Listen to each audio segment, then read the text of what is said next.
Hello दोस्तों, कैसे हैं आप सभी। मेरा नाम है यतिन। स्वागत है आप सभी का रेलवे नितिन के एक और फ्रेश मज़ेदार इंटरेस्टिंग ट्रेन एपिसोड में। तो दोस्तों, आप में से किसी ने भी कभी ना कभी तो भारतीय रेलवे की ट्रेनों में सफ़र किया ही होगा और इलेक्ट्रिक लोकोमोटिव से चलने वाली ट्रेनों में सफ़र किया होगा, क्योंकि भारतीय रेलवे का जो इलेक्ट्रिफिकेशन हो रहा है वो काफ़ी तेज़ी से हो रहा है और मोस्टली हर जगह भारतीय रेलवे के इलेक्ट्रिक लोको अब अपनी रफ्तार पकड़ चुके हैं। तो दोस्तों, भारतीय रेलवे के दो सबसे फास्टेस्ट लोकोमोटिव जो पैसेंजर लोकोमोटिव में आते हैं, जिसमें एक आता है WAP5 और एक दूसरा आता है WAP7। इन दोनों लोकोमोटिव के बारे में आज अपन बात करेंगे, जानेंगे इन दोनों लोकोमोटिव के बारे में क्या इनकी खासियत, और जानेंगे कि क्या इन दोनों लोकोमोटिव को एक दूसरे से अलग बनाता है इनकी खूबियाँ। तो चलिए दोस्तों, बिना किसी देरी के फटाफट से वीडियो को शुरू करते हैं। तो दोस्तों, शुरुआत करते हैं अपने WAP7 लोकोमोटिव के।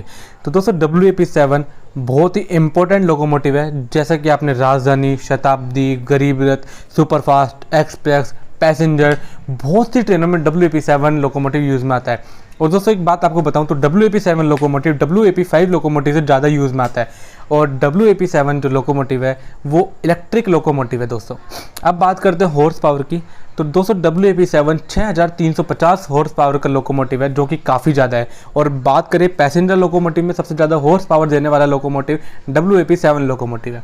दोस्तों, बात करते हैं कि WAP7 लोकोमोटिव की मैक्सिमम परमिसिबल जो स्पीड है, जिस स्पीड पे ये चल सकता है, तो दोस्तों 180 किलोमीटर पर आवर की ताबड़तोड़ स्पीड पे WAP7 लोकोमोटिव चल सकता है। तो दोस्तों, लेकिन अभी के टाइम पे इंडियन रेलवे के जो ट्रैक्स है वो कैपेबल नहीं है 180 किलोमीटर पर आवर की स्पीड पे। तो अभी WAP7 लोकोमोटिव को 140 किलोमीटर प्रति घंटे की रफ्तार पे ही चलाया जाता है, वो भी हावड़ा वाले रूट पर चलता है जो राजधानी ट्रेन है। बाकी WAP7 लोकोमोटिव फिलहाल 130 किलोमीटर प्रति घंटे की रफ्तार पे चलाया जा रहा है। दोस्तों, आपके मन में एक सवाल जरूर उठ रहा होगा कि WAP7 की क्यों बोला जाता है इस लोकोमोटिव को। तो दोस्तों, रेलवे ने अपने जो इंजन है यानी कि जो लोकोमोटिव्स हैं उनकी कुछ कैटेगरी बांट रखी है। तो WAP7 का मतलब है, W मतलब वाइड यानी कि ब्रॉड गेज, A मतलब है AC यानी कि जो करंट है, और P मतलब पैसेंजर। तो पैसेंजर लोकोमोटिव और 7 जो नंबर है वो इसको दर्शाता है 7th जनरेशन को। तो WAP7 ऐसे बना है कि वाइड AC पैसेंजर लोकोमोटिव। दोस्तों, अब बात करते हैं बोगी कि WAP7 जो लोकोमोटिव है उसके जो व्हील बेस का अरेंजमेंट है वो कैसा है। दोस्तों, WAP7 लोकोमोटिव के व्हील बेस का अरेंजमेंट है CO को अरेंजमेंट है WAP7 के लोकोमोटिव का व्हील बेस का अरेंजमेंट। दोस्तों, अब बात करते हैं कि WAP7 इतना इंपॉर्टेंट लोकोमोटिव क्यों बन जाता है, क्योंकि रेलवे के पास काफ़ी अलग अलग तरह के लोकोमोटिव है, जैसे कि WAP4 है, WAP5 है, और भी बहुत तरह के लोकोमोटिव है इंडियन रेलवे के पास। तो दोस्तों, मैं बताऊं तो WAP7 लोकोमोटिव पैसेंजर जो ट्रेन है, जो इंडियन रेलवे की लंबी ट्रेन होती हैं, यानी कि 24 कोचर जो ट्रेन होती है, जो 22 कोच ट्रेन होती है, उनको ईजीली हाई स्पीड पर चलाने के काम में आता है। दोस्तों, WAP7 लोकोमोटिव आराम से 22 से 24 कोच की ट्रेन को इजीली 140 किलोमीटर प्रति घंटे की रफ्तार पर चलाने के लिए कैपेबल है। तो ये एक खासियत है WAP7 लोकोमोटिव की, इसी वजह से इंडियन रेलवे WAP7 लोकोमोटिव को ज़्यादा यूज़ में लेता है। तो दोस्तों, इसी प्रकार अब अपन अपना जो दूसरा लोकोमोटिव है WAP5, उसके बारे में बताते हैं कि उसकी क्या खासियत है। तो दोस्तों, जैसा कि मैंने आपको बताया था कि WAP का मतलब तो सेम रहेगा। W मतलब वाइड, A मतलब AC ट्रैक्शन और P मतलब पैसेंजर, और जो 5 नंबर है वो दर्शाता है इसके सीरियल नंबर या फिर अपन मान सकते हैं जनरेशन को। तो दोस्तों, WAP5 लोकोमोटिव की जो आउटपुट पावर है वो है 6000 हॉर्स पावर की। जी हाँ दोस्तों, WAP5 भी एक बहुत ही fastest locomotive of Indian railway में ही माना जाता है। और दोस्तों, WAP5 के व्हील अरेंजमेंट की बात करें तो वो व्हील अरेंजमेंट है WAP5 लोकोमोटिव का। दोस्तों, WAP5 लोकोमोटिव को स्टार्टिंग में यानी कि 1995 के आसपास स्विट्ज़रलैंड से इंपोर्ट किया गया था, लेकिन उसके बाद कुछ समय बाद इसको CLW के द्वारा इंडिया में ही बनाया गया। दोस्तों, बात करें WAP जो मैक्सिमम स्पीड है, मैक्सिमम कितनी स्पीड पे चल सकता है, 224 किलोमीटर पर आवर की मैक्सिमम स्पीड पे चल सकता है WAP5 लोकोमोटिव।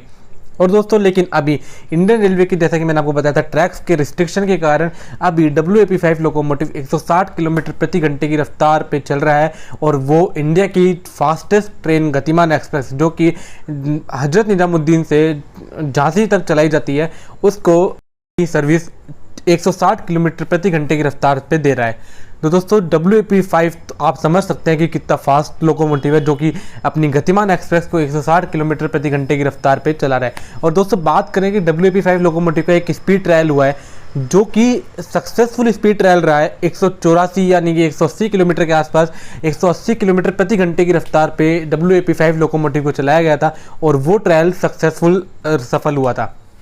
दोस्तों बात करें WAP5 लोकोमोटिव की कि आखिर क्यों WAP5 लोकोमोटिव WAP7 से लगे। जैसा कि मैंने आपको बताया था कि WAP7 जो लोकोमोटिव है वो 22 से 24 कोचों की ट्रेनों को 140 किलोमीटर प्रति घंटे की रफ्तार पे चलाने के लिए सक्षम है।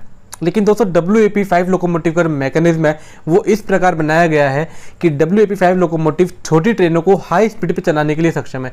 जैसा कि भारत की 2 फास्टेस्ट ट्रेन है, जिसमें पहली आती है गतिमान एक्सप्रेस और जो दूसरी आती है वो आती है अपनी भोपाल शताब्दी एक्सप्रेस। दोनों ही ट्रेनों को WAP5 लोकोमोटिव होल्ड करता है और दोनों ही ट्रेनें, एक ट्रेन चलती है 160 किलोमीटर पे और जो दूसरी ट्रेन चलती है वो चलती है 155 किलोमीटर पे। तो दोस्तों WAP5 लोकोमोटिव 18 कोच तक की ट्रेनों को हाई स्पीड पे चलाने के लिए बनाया गया है। तो ये दोनों जो डिफरेंस है ये दर्शाता है कि आखिर WAP5 लोकोमोटिव क्यों अलग है और WAP7 लोकोमोटिव क्यों अलग है। लेकिन दोस्तों दोनों लोकोमोटिव में एक सिमिलरिटी बताता हूँ कि दोनों लोकोमोटिव के आने से भारतीय रेलवे की जो ट्रेनें हैं यानी कि जो ट्रेन है उनमें जो जनरेटर कार है उसकी बचत हुई है। अब जनरेटर कार की जरूरत नहीं पड़ती है। जो LHB कोचेज है जैसे कि आपको पता ही है, जो कि 160 किलोमीटर चलने की 160 किलोमीटर रफ्तार पे चलने के सक्षम है, उन कोचों में अब WAP5 और WAP7 लोकोमोटिव में एक HOG की सुविधा के मदद से पेंटोग्राफ से सीधी सप्लाई लेकर कोचों में दी जाती है, जिससे जनरेटर कार की जरूरत नहीं पड़ती है। लेकिन अभी भारतीय रेलवे कुछ रीजंस की वजह से एक जनरेटर कार को यूज़ कर रहा है कि आखिर इन फ्यूचर कभी कोई दिक्कत हो तो वो जनरेटर कार यूज़ ना जाए। तो दोस्तों बात करें, आपके मन में एक सवाल आ रहा होगा कि बोबो और कोको ये जो व्हील अरेंजमेंट है इनका मतलब क्या है। अगर आपको इन दोनों टॉपिक पे एक पर्टिकुलर वीडियो चाहिए तो मैं आपका इनका एक कंपैरिजन वीडियो बनाऊंगा कोको और बोबो जो व्हील अरेंजमेंट है उसके ऊपर। तो आज के लिए दोस्तों इतना ही था। मिलते हैं आपसे एक और नई इंटरेस्टिंग ट्रेन वीडियो के साथ। तब तक के लिए वीडियो को लाइक करें, शेयर करें, चैनल पे बने रहें और चैनल को सब्सक्राइब करना ना भूलें। तो दोस्तों मिलते हैं आपसे एक और नई धमाकेदार वीडियो के साथ। तब तक के लिए जय हिंद, जय भारत, धन्यवाद दोस्तों।